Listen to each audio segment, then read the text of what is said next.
Hello दोस्तों, कैसे हैं आप लोग। आशा और उम्मीद करती हूँ बहुत अच्छे होंगे और अच्छे तरीके से पढ़ाई भी कर रहे होंगे। आज मैं आप लोगों के सामने इंडियन पॉलिटी का चैप्टर 1 भारत का संवैधानिक इतिहास लेक्चर 4 लेकर के आई हूँ, जो आपको आने वाले बिहार दरोगा, Bihar SSC, BPSC, Bihar police या आप किसी भी एक दिवसीय प्रतियोगी परीक्षा की तैयारी करते हैं तो वो आपके लिए बहुत ही महत्वपूर्ण साबित होगी।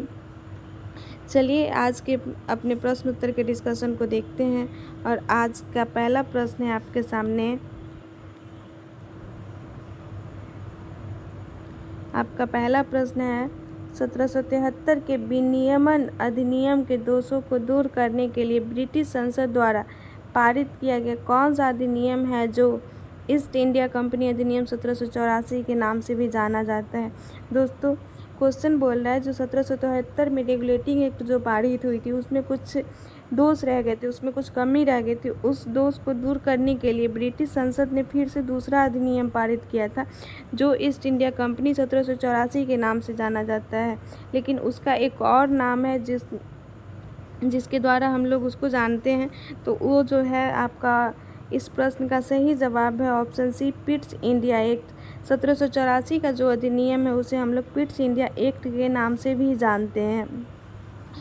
नेक्स्ट क्वेश्चन है आपके सामने क्वेश्चन नंबर 2, और क्वेश्चन नंबर 2 जो है वो है आपका, किस अधिनियम ने भारतवासियों को अपने देश के प्रशासन में कुछ हिस्सा लेना संभव बनाया। यानी वो कौन सा अधिनियम है जो भारतवासियों को अपने देश में प्रशासन में कुछ हिस्सा लेना संभव बनाया।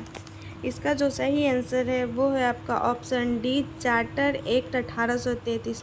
चार्टर एक्ट 1833 के द्वारा ही भारतवासियों को अपने देश के प्रशासन में कुछ हिस्सा लेना संभव हो पाया था। इसका जो ऑप्शन ए है चार्टर एक्ट 1853।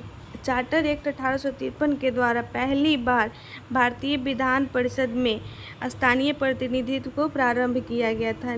ऑप्शन बी है इसका गवर्नमेंट ऑफ इंडिया एक्ट 1858 के द्वारा भारत में द्वैध शासन प्रणाली को समाप्त किया गया था। नेक्स्ट है आपका इंडियन काउंसिल एक्ट 1861 के द्वारा भारतीय शासन में पहली बार विभागीय प्रणाली की शुरुआत की गई थी, जो लॉर्ड कैनिंग के द्वारा स्टार्ट किया गया था। नेक्स्ट क्वेश्चन है आपके सामने क्वेश्चन नंबर 3, और क्वेश्चन नंबर 3 जो है वो है 1773 का रेगुलेटिंग अधिनियम पहला कदम था जिसने 1773 के रेगुलेटिंग अधिनियम के द्वारा क्या किया गया था, उसका सबसे पहला कदम क्या था। इसका जो सही आंसर है वो है आपका ऑप्शन सी, ब्रिटेन की संसद को भारत पर विधि बनाने का अधिकार पर बल दिया गया था। इसके द्वारा 1773 के रेगुलेटिंग एक्ट के द्वारा ही ब्रिटेन की संसद को भारत पर विधि बनाने का अधिकार पर बल दिया गया था। नेक्स्ट क्वेश्चन है आपके सामने क्वेश्चन नंबर 4। क्वेश्चन नंबर 4 जो है वो है भारत के गवर्नर जनरल को किस एक्ट के द्वारा अपनी समिति के निर्णय को स्वीकार करने का अधिकार मिला। यानी वो कौन सा अधिनियम है जिसके द्वारा भारत के गवर्नर जनरल को अपनी समिति के निर्णय को स्वीकार करने का अधिकार मिला था। दोस्तों, अगर आप लोग को भी इसका आंसर पता है तो आप लोग भी ज़रूर कमेंट करें। इसका जो सही आंसर है वो है आपका ऑप्शन बी, 1786 का अमेंडमेंट एक्ट। 1786 के अमेंडमेंट एक्ट के द्वारा ही भारत के गवर्नर जनरल को अपनी समिति के निर्णय को स्वीकार करने का अधिकार मिला था।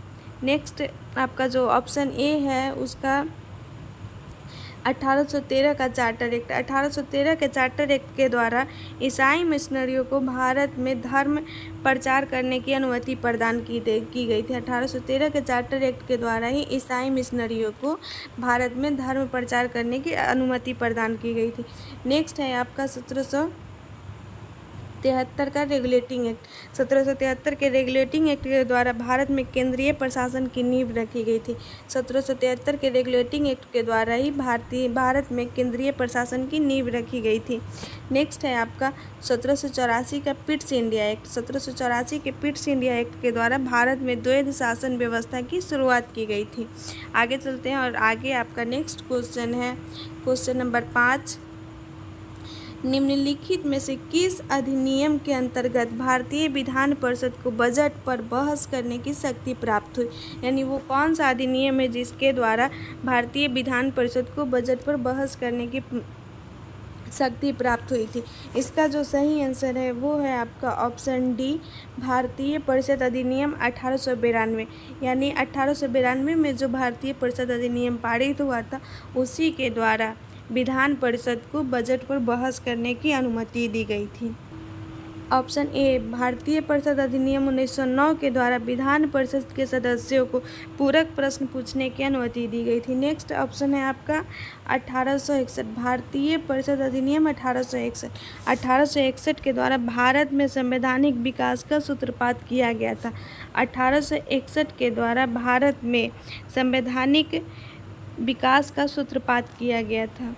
भारतीय शासन अधिनियम 1919 के द्वारा ही केंद्र में द्विसदनीय विधायिका का गठन किया गया। और इस प्रश्न का जो आपका आंसर है, भारतीय विधान परिषद का बजट पर बहस करने की शक्ति जो प्राप्त हुई थी वो है आपका ऑप्शन डी।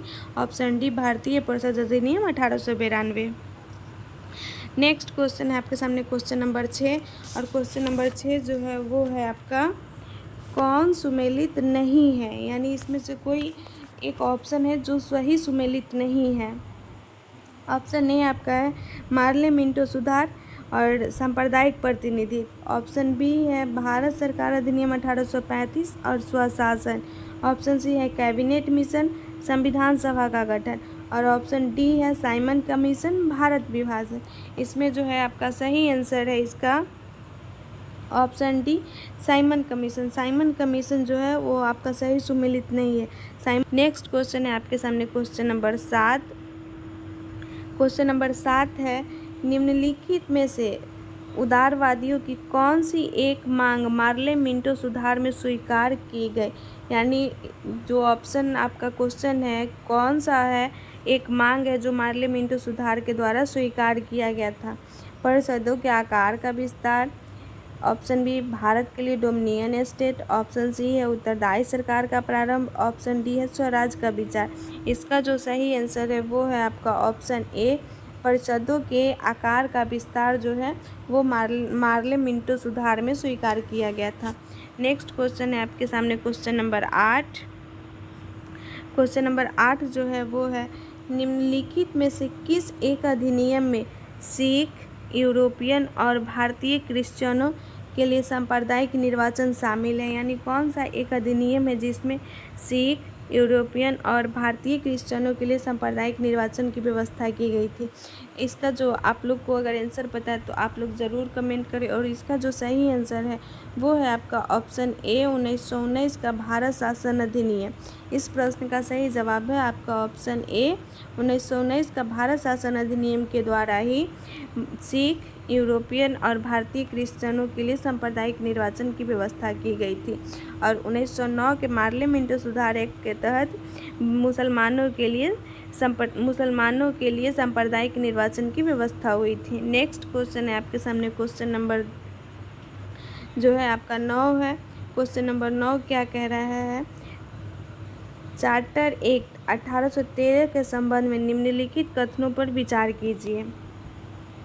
एक नंबर है, इसने कंपनी द्वारा अधिकार में लिए गए भारतीय राज्य क्षेत्र पर ब्रिटिश राज यानी क्राउन के संप्रभुता को सुदृढ़ कर दिया। यानी 1813 का जो चार्टर एक्ट था उसके द्वारा जो पहले से कंपनी जो शासन कर रही थी वो उसके अधिकार को भारतीय राज्य क्षेत्र पर ब्रिटिश राज क्राउन यानी ताज के शासन को संप्रभुता को सुदृढ़ कर दिया। दूसरा नंबर है, इसने भारत में ईस्ट इंडिया कंपनी के व्यापार एकाधिपत्य को चाय का व्यापार तथा चीन के साथ व्यापार को छोड़कर समाप्त कर दिया। इस अधिनियम के द्वारा 1813 के अधिनियम के द्वारा भारत में ईस्ट इंडिया कंपनी जो व्यापार कर रही थी क्या उसके चाय के व्यापार तथा चीन के साथ व्यापार को छोड़कर समाप्त कर दिया गया। और 3 नंबर में जो बोल रहा है, भारत का राजस्व ब्रिटिश संसद के नियंत्रण में आ गया। हम लोगों को बताना है 1813 के चार्टर एक्ट के द्वारा इनमें से कौन सी बात जो है वो सही है और कौन सा जो है वो गलत है। उपरोक्त में से कौन से कथन सही है? तो आप लोग को अगर आंसर पता है तो आप लोग भी ज़रूर कमेंट करें। इसका 1 नंबर जो इसमें कंपनी द्वारा अधिकार में लिए गए भारतीय राज्य क्षेत्र पर ब्रिटिश राज यानी क्राउन के संप्रभुता को सुदृढ़ कर दिया था, ये भी सही है। और इसका 2 नंबर जो है, इसने भारत में ईस्ट इंडिया कंपनी के व्यापारिक आधिपत्य को चाय का व्यापार तथा चीन के साथ व्यापार को छोड़कर समाप्त कर दिया था, ये बात भी सही है। इसलिए इसका सही आंसर है वो है आपका ऑप्शन बी 1 और 2। 1 और 2 जो है वो आपका सही जवाब है, 1 और 2। नेक्स्ट क्वेश्चन है आपके सामने क्वेश्चन नंबर 10। क्वेश्चन नंबर 10 है, निम्नलिखित में से कौन सा असत्य है, यानी इसमें से जो कौन सा प्रश्न उत्तर है जो आपका गलत है। ऑप्शन ए है, भारत सरकार अधिनियम 1919 प्रांतों में द्वैध शासन की शुरुआत। द इंडियन काउंसिल एक्ट 1909 मुसलमानों के लिए पृथक निर्वाचन क्षेत्र की शुरुआत। ऑप्शन सी है, भारत सरकार अधिनियम 1935 प्रांतीय स्वायत्तता की शुरुआत। ऑप्शन डी, भारत सरकार अधिनियम 1861 केंद्रीय और प्रांतीय विधान परिषद की सदस्यों की संख्या को बढ़ाना। दोस्तों, अगर आप लोग को प्रश्न का जवाब पता है तो आप लोग भी ज़रूर कमेंट करिएगा। और इसका जो सही आंसर है वो है आपका ऑप्शन डी। ऑप्शन डी जो है वही गलत है। भारत सरकार अधिनियम 1861 के द्वारा जो है वो केंद्रीय और प्रांतीय विधान परिषद के सदस्यों की संख्या को नहीं बढ़ाया गया था, बल्कि केंद्रीय और प्रांतीय विधान परिषद की सदस्यों की संख्या को जो बढ़ाया गया था वो था आपका 1892 का एक्ट। 1892 के एक्ट के द्वारा ही केंद्रीय और प्रांतीय विधान परिषद की सदस्यों की संख्या को बढ़ाया गया था। बाकी बात आपका सबसे ही भारत सरकार अधिनियम 1919 के द्वारा प्रांतों में द्वैध शासन की शुरुआत हुई। द इंडियन काउंसिल एक्ट 1909 के द्वारा मुसलमानों के लिए पृथक निर्वाचन क्षेत्र की शुरुआत हुई। भारत सरकार अधिनियम 1935 के द्वारा प्रांतीय स्वायत्तता की शुरुआत हुई। तो आपका ऑप्शन डी जो है वही गलत है। ऑप्शन डी जो है वही आपका गलत है। नेक्स्ट क्वेश्चन है आपके सामने क्वेश्चन नंबर 11। और क्वेश्चन नंबर 11 क्या है, भारतीय इतिहास के संबंध में द्वैध शासन यानी डायरकी के सिद्धांत किसे निर्दिष्ट करता है, यानी द्वैध शासन कहने का क्या अर्थ है। इसका जो आपको सही आंसर है वो है आपका ऑप्शन सी, प्रांतों में प्रत्यायोजित विषयों का 2 वर्गों में विभाजन ही द्वैध शासन कहलाता है। नेक्स्ट आपका है क्वेश्चन नंबर 12। क्वेश्चन नंबर 12 जो है, निम्न में से एक भारत सरकार अधिनियम 1935 की मुख्य विशेषताओं में से नहीं थी, यानी कौन सा बात है जो भारत सरकार अधिनियम 1935 की विशेषताओं में नहीं थी। ऑप्शन ए है, इसने प्रांतीय स्तर पर द्वैध शासन प्रणाली को समाप्त कर केंद्र में लागू किया। ऑप्शन बी, अपशिष्ट विषय प्रांतीय विधायकों को आवंटित किए गए थे। यह प्रांतीय स्वायत्तता के सूत्रपात का संकेत था। इस अधिनियम में अखिल भारतीय महासंघ का प्रावधान किया गया था। जैसा कि आपको पता है, भारत सरकार अधिनियम 1935 के द्वारा प्रांतीय स्तर पर द्वैध शासन प्रणाली को समाप्त कर केंद्र में लागू किया गया था। ये 1935 के भारत सरकार अधिनियम में विशेषता थी। नेक्स्ट है आपका, यह प्रांतीय स्वायत्तता के सूत्रपात का संकेत था। ये भी आपका इस 1935 के अधिनियम की विशेषता थी। इस अधिनियम में अखिल भारतीय महासंघ का प्रावधान था, तो बिल्कुल था। ये भी आपका 1935 के अधिनियम की विशेषता थी। तो इसका जो सही आंसर है वो है आपका option number B. Option number B, अपशिष्ट विषय प्रांतीय विधायकों को आवंटित किए गए थे। ये 1935 के अधिनियम के द्वारा इसका कोई प्रावधान नहीं था। नेक्स्ट क्वेश्चन है आपका क्वेश्चन नंबर 13। क्वेश्चन नंबर 13 जो है वो है आपका, इंडियन काउंसिल एक्ट भारतीय परिषद अधिनियम 1861 के बारे में निम्नलिखित में से कौन सा या कौन से कथन सही है। सही है। आपका 1 नंबर में बोल रहा है, गवर्नर जनरल सदस्यों की संख्या में वृद्धि करने के लिए प्राधिकृत नहीं था, यानी 1861 के द्वारा जो है गवर्नर जनरल की सदस्यों की संख्या में वृद्धि करने के लिए प्राधिकृत नहीं था। नेक्स्ट है, इसने कानून बनाने के प्रयोजन से गवर्नर जनरल की परिषद का विस्तार किया। नीचे दिए गए कोड का प्रयोग कर सही उत्तर चुनिए। इसमें आपको सही आंसर बताना है। तो आपका जो सही आंसर है वो है आपका ऑप्शन डी।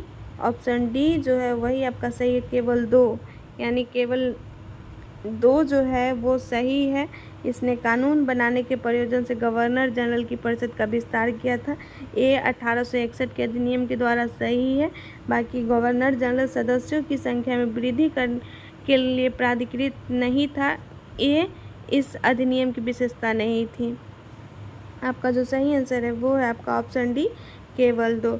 नेक्स्ट क्वेश्चन है आपका क्वेश्चन नंबर 14, और क्वेश्चन नंबर 14 जो है वो है, इनमें से कौन 1946 में स्थापित अंतरिम सरकार के सदस्य नहीं थे। यानी निम्न व्यक्ति में से जो आपको निम्न व्यक्ति में से कौन ऐसे व्यक्ति हैं जो 1946 में जो अंतरिम सरकार की गठन हुई थी उसमें उन सदस्य नहीं थे, उनको सदस्य के रूप में नहीं चुना गया था। जगजीवन राम, सरदार बलदेव सिंह, अच्युत पटवर्धन या जॉन मथाई। दोस्तों, अगर आप लोग को प्रश्न का उत्तर पता है तो आप लोग भी ज़रूर कमेंट कीजिए। और इस प्रश्न का जो सही उत्तर है वो है आपका ऑप्शन सी, अच्युत पटवर्धन। अच्युत पटवर्धन जो है 1946 में अंतरिम सरकार की जो गठन हुई थी उसमें इनको सदस्य के रूप में नहीं चुना गया था। बाकी बात आप लोग जानते हैं, आप लोग को पता है जो जगजीवन राम जो थे वो उनको श्रम मंत्रालय दिया गया था, सरदार बलदेव सिंह को रक्षा मंत्रालय दी गई थी, और डॉक्टर जॉन मथाई को उद्योग एवं नागरिक आपूर्ति मंत्रालय दिया गया था 1946 के अंतरिम सरकार के गठन में। नेक्स्ट आपका क्वेश्चन है क्वेश्चन नंबर 15, और क्वेश्चन नंबर 15 जो है, भारत का संविधान लागू होने तक स्वतंत्रता के पश्चात इसका शासन किसके अंतर्गत चलाया गया। यानी भारत का संविधान जो लागू हुआ था उससे पहले भारत में जो शासन चल रहा था वो कौन से अधिनियम के अनुसार चल रहा था। इंग्लैंड के संविधान के अनुसार, भारतीय नेताओं के परामर्श से बने कानून द्वारा, 1935 के भारत सरकार अधिनियम के अनुसार, या उपयुक्त में से कोई नहीं। आप लोग को दोस्तों अगर आंसर पता है तो आप लोग भी ज़रूर कमेंट करें। और इस प्रश्न का जो सही आंसर है वो है आपका ऑप्शन सी, 1935 के भारत सरकार अधिनियम के द्वारा ही, जब संविधान लागू नहीं हुआ था उससे पहले तक 1935 के भारत सरकार अधिनियम के अनुसार ही भारत में इस शासन प्रशासन चलाए जा रहे थे। दोस्तों, आज का ये सेशन आपको कैसा लगा आप ज़रूर कमेंट करें।